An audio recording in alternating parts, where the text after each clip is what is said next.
think of having a business, we think about what we're going to sell and who we're going to sell it to. That's important, right? And there are those specialists who can help with all the other areas like marketing, HR, logistics and all the numbers stuff. But some things, like the accounts and the numbers stuff, you really need to keep on top of, even if you need someone to explain them to you. Do it regularly. The Small Business Development Corporation sees a lot of small businesses in distress, and one of the main causes is poor financial management. Sonja Kanban, one of the business advisors from the SBDC, chats with Kat Paz about why it's important and how to make it make sense to those of us who may not be so numbers savvy. Sonja, thank you so much for coming in today and sharing with us your knowledge as the Senior Business Advisor at the SBDC. Why is it important for small business owners to understand their own financial management? I mean, isn't that why we have accountants? Thank you for having me, Kat. That's all right. Well, poor financial management is the reason why most businesses fail. Yes. That's why it is super important to understand what you're doing and how you are allocating your money and funds in your business. Absolutely. Yeah. And you still need an accountant, though. Well, accountants are great to teach you the basics. They're not going to be there to help you with day-to-day managing of your business. That would be very, very expensive. Yes. So you use an accountant to teach you how to read certain statements, what is important when it comes to financial management and such. Oh, okay. And how often do people need to refer to their financial statements? Some people think at tax time.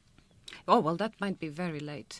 It might be too late, because financial management is something that is you monitoring your business performance right now and providing for the future. Yes. It's often referred to as budgeting, or what I prefer to call it planned spending rather than budgeting, because it's spending. Yes, because it's not meant to prevent you from spending your money, but rather help you achieve your business goals, make smarter decisions about where your money is going and how you're allocating your funds. It's true. I like the term planned spending. It's not static. No, it's not, and it's not.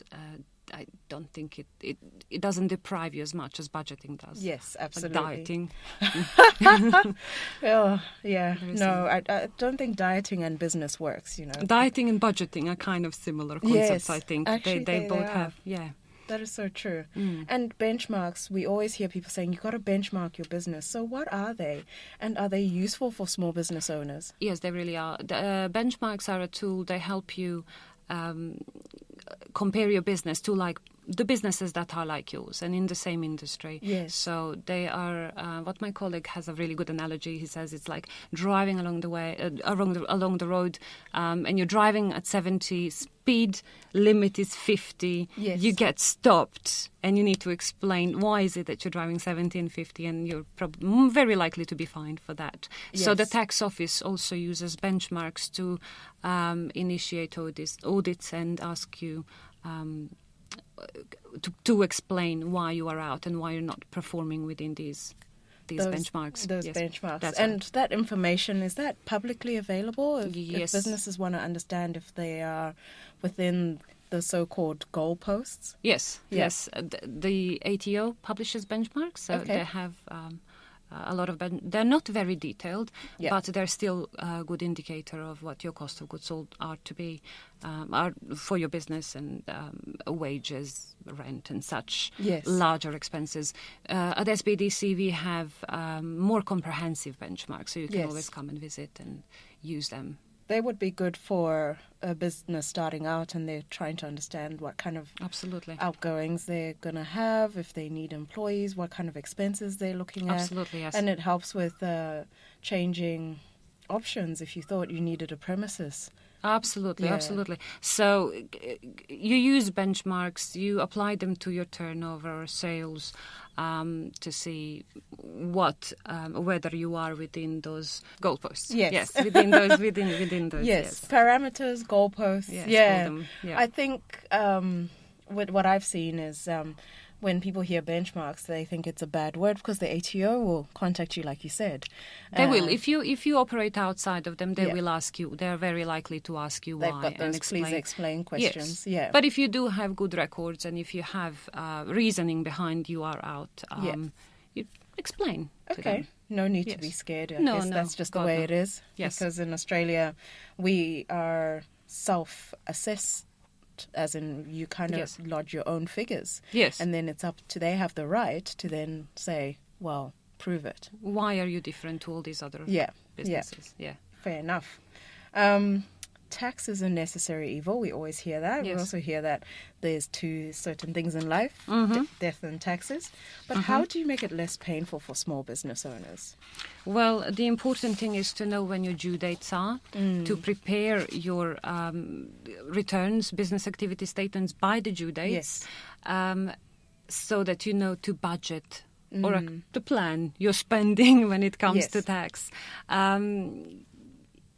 You need to be aware also that if you lodge electronically or you lodge through your tax agent, through your accountant, you have usually your due date is extended and you have a little bit more time, so that helps. That always helps. Yes. And I suppose a lot of small businesses find it helpful to create bank accounts specifically to put aside money to go towards their tax, towards their GST payments, pay-as-you-go withholding for their employees. So, for example, if you pay your employees' wages fortnightly, you would take the pay-as-you-go withholding component and put it automatically into that bank account, and the superannuation component that goes with those wages into that bank account, and keep it there until it is time to pay. So having a couple more of those accounts rather than the main trading account, so to speak, or the check account, as most people refer to it, and putting money aside.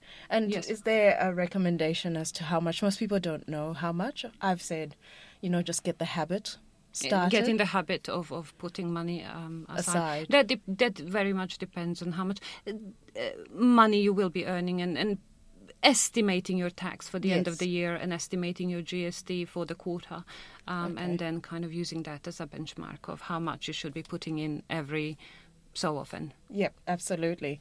And superannuation, people have always wondered why it's up to them. I've said that's just the way it is. Yes. There's a bit of confusion I've heard as well, where people think PAYG withholding is the same as super. Oh God, no. And it doesn't. Yes, they're not both paid to the tax office. So there is the superannuation stream account. Clearing. So you can be paying it directly to the tax office, and then they allocate it.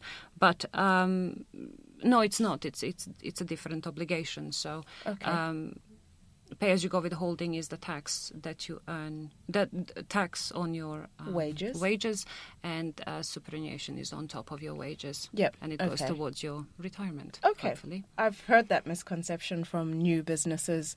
I've heard it before. Oh, isn't that the same thing? And I have to go, no, it's not. No, it's not. Yes. The due dates are also completely different. And for superannuation, they are very strict. Yes. And the payment has to be by that date, or you get penalised in form of. It might not be a tax deductible deduction for you if you pay it late. Yep, that's true. Okay.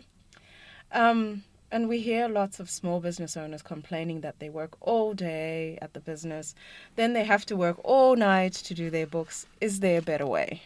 There are so many good softwares at the moment out there that you could use and you should use. The ones that you can use to auto-input your bank statements, your trading account that goes directly into your software, and then you can use a bookkeeper a few hours a week or a fortnight to tidy up your books, and then you print out all your statements, check your profitability, check your cash flows, and then, go from there. And what kind of cost sacrifice? That's always the reason why people don't get a bookkeeper, is they feel it's not a necessary cost. Well, it might be if a few hours, hiring a bookkeeper for 3 or 4 hours a fortnight is not much. No. And if you're struggling to pay for that, you really would be well advised to check your price structure and possibly increase the prices for your product and services, and then hire a bookkeeper. Okay. Shouldn't be much for. No, it's not. No, there's plenty out there, and there's a lot of online resources. Absolutely. So if someone was to go for online software, I hear this debate on forums, online free software versus paid software. Is there a difference? Is there anything people should consider when they do that? Well, paid software, one would think, comes with a more security, and you have that ongoing service. Usually, software that is free doesn't come with that, with the service and of tech support and such. So you would be much safer when you go with someone that is well established and that your accountant uses. Yes. So that's probably a good way to go. Yes. Go speak to your accountant, check what they prefer, and run with that. And also something that is suitable for the type of business you are running. Yeah, and it's super valuable as well. Yes, it is. Information, if you lose, to get that back, the time, effort required is just crazy. Yes, it is. There was that crypto virus that hit a lot of small businesses last year, January last year. Yeah, and I had a couple of clients, and they were the ones who still had desktop software, and it took them, I kid you not, 8 months at least on average. Oh, dear God. Well, look, if you don't pay attention to your financial management, if you do not prepare your accounts regularly, and if you don't analyze them regularly, when something happens to your business, whether it's something like you just said, or whether you get your premises flood and you have to stop trading, you need these things to demonstrate your losses as well in order to be compensated, in order for you to get rent abatement and to... Yes. Or if you need to sell and get out of the business really quickly, all these things are necessary, and you must... It's always a good idea for you to know the value of your business at any point in time. And that's awesome to hear, because some insurers won't cover. Insurers, if landlords. if you don't have some sort of record management going. Yeah. Oh, absolutely. You need to demonstrate the loss of your profitability or loss of your income. Yes. So, yeah. Which is hard to prove if you haven't kept your books up to date. So if you do not keep your books up to date and you don't know how to analyze or look for these trends in your business, yes. Sonja, there's also this perception that sales is a great indicator of how your business is doing. You ask a business owner, how's business? Oh, sales are good. Full stop. But is that the only way to check your financial performance? No, absolutely not. The goal of every small business owner is to maximize their profits. And yes, you're quite right. People often equate their sales with their business performance. Yeah. For example, but it is not a very good indicator of financial health in a business. For example, you can sell a product for $10. It could cost you $9 to produce that product. Yes. So you think, oh yeah, I'm making $1 from this. But then there are other costs, such as packing, shipping, telephone, and such, where when you keep selling that product, you're likely losing money. Yep. So the more you sell, the more you lose. Yep. Often people think that when they see a business or they walk past a very busy cafe, that they are doing really well, just because it is so busy. Yeah. But if the business is selling at a loss, they are not. Yep. Much better indicator is the profit and loss statement. Right. It that shows is the what entire performance. It does. That shows you whether you're making a profit or a loss, whether the business you are in is actually viable and would help you make the decisions whether to go on or... Well, just to get the help that you need. Or get the help to improve it, absolutely, yes. Warning signs, I think, if you check it monthly as opposed to... Depends. If the business has a predictable profitability, you can do it a little less often, say, when you do your business activity statement every quarter. Yes. But if you're introducing a new product or a new service to your business, then you would want to monitor it a little bit more closely and say every month. Yes. But if your business is profitable, that doesn't mean that the business is going to be successful. Yeah. Much better indicator of success in business is your cash flow. Yes. Your cash flow is something that pays your bills. If the cash flow is poor and you can't pay your bills, you're not very likely to be able to continue trading. So if you don't pay your rent, your landlord comes in and they lock the doors. Yes, that's right. Or you don't pay electricity gets cut off, and you're out of business effectively. So definitely for cash flow to work, you need a full picture. You need the full picture of your sales and your expenses to then understand how viable you are. With cash flow, you really need to keep predicting and projecting. Yeah. And cash flow is something that you want to monitor pretty much on a weekly basis, Yeah. depending on how many transactions you have. But you want to see in front of you what is due to be paid, and do you have enough money to pay it, and if you don't, to make arrangements and postpone. So that's something where you should really, really keep an eye on. Awesome. Makes it more active. Absolutely. Coming to the end, but was there a takeaway that you'd like to share? Well, I suppose to wrap this up, Yes. we could say that old business mantra that says that turnover is vanity, Yes. profit is sanity, but cash is reality. That is so true. Yes. Absolutely. And that was Sonja Kanban from the SBDC. Thank you so much for your time and your advice. Thank you for having me. Taking care of business on RTR FM 92.1.